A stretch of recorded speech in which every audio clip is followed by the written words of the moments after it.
Hello everyone, and welcome to our channel where we explore all things optometry. And today we're going to look at something really interesting. We're going to talk a little bit about artificial intelligence and how it's going to affect the optometry industry. But first, if you wouldn't mind, hit the like and subscribe button, and the bell will let you know when we release new future videos about the latest developments in optometry and artificial intelligence. Let me start off by saying, what is artificial intelligence? The best way I've heard it put is artificial intelligence is data plus math.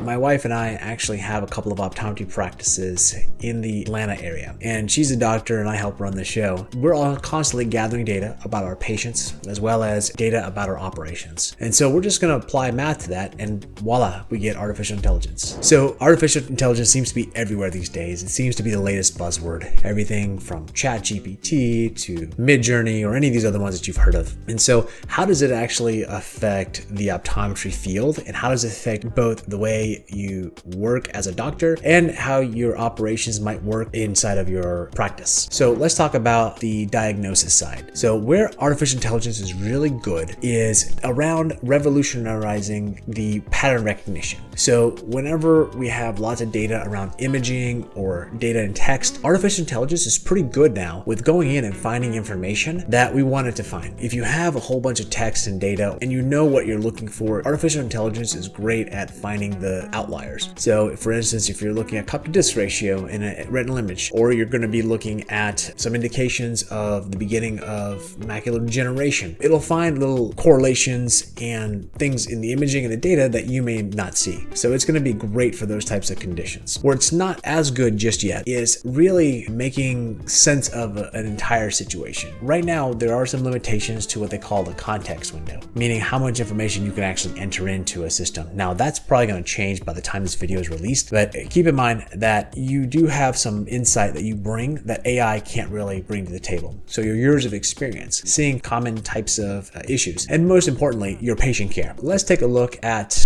glaucoma. Take glaucoma, for instance. It's a leading cause of blindness. The early stages are notoriously difficult to spot, and by now AI systems can analyze retinal images and detect subtle signs of human doctors may miss, allowing for earlier interventions. But it's up to you as a doctor to really convince and talk through the patient on the importance of this. And so that's what AI can't do, is really that implementation of the care side. Another one to consider is diabetic retinopathy, a common complication of diabetes that can lead to vision loss. AI can help identify early signs by doing retinal scans and helping prevent severe vision damage. So let's talk about AI in operations. So beyond the diagnosis phase for the doctor side, now we're going to get into something that I specialize more in. Since I'm not a doctor, I help run the operations. AI is reshaping the operational side of optometry. Everything from scheduling appointments, managing inventory, streamlining processes, everything to keep your office running smoothly. Let's talk about making appointments. AI is out there and you can actually automate the whole process to where you could probably take a person out of the whole mix. We're not that far away from that at this point. And like I said, by the time this video releases, you might actually be able to do that already. So what it can do is it can actually interact via chat or other methods, mainly chat right now, collect patient information and put that information inside of your schedule and figure out what your schedule looks like and put it in properly based off of your run rules. And so this can really optimize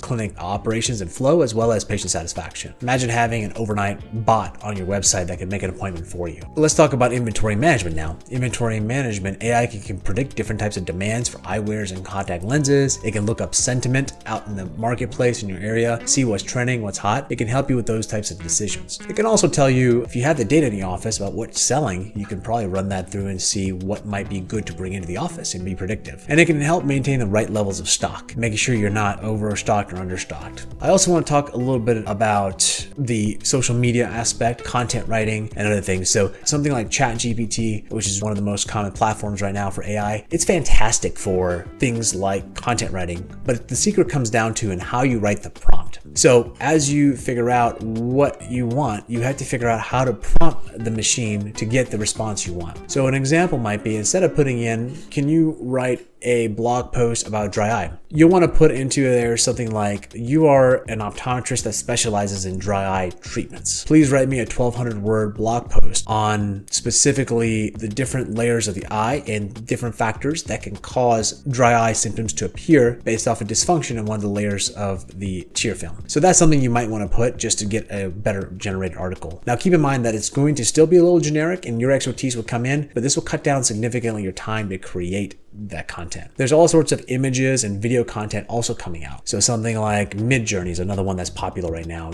or DALL-E, which is also popular, you can use to generate images. And most, I believe, have a commercial license that you can use for your website, your content that you use for marketing. Get creative with how you can rework workflows, because anything that a human can do that's repeatable, AI is probably going to be able to do it just as well, if not better, in the near future. We've seen how AI already is making a difference in optometry, but what does the future hold? AI's potential is vast, from personalized treatment plans based on genetic data to smart glasses that adjust to prescription in real time. So we've got quite a few options. One of the things is also telemedicine. Telemedicine is probably going to get much better because of AI and the ability to see things that you may not be able to see right away. But again, what is not going to change? That's something that I want you to keep in mind as we go through these revolution. What's not going to change is you still are probably going to have humans, at least in the optometry space, dealing with patients. One, from a regulatory standpoint, right now a lot of states are allowing remote exams. And two, from a friction, from a change of perspective. People don't really always like the remote exams or like a robot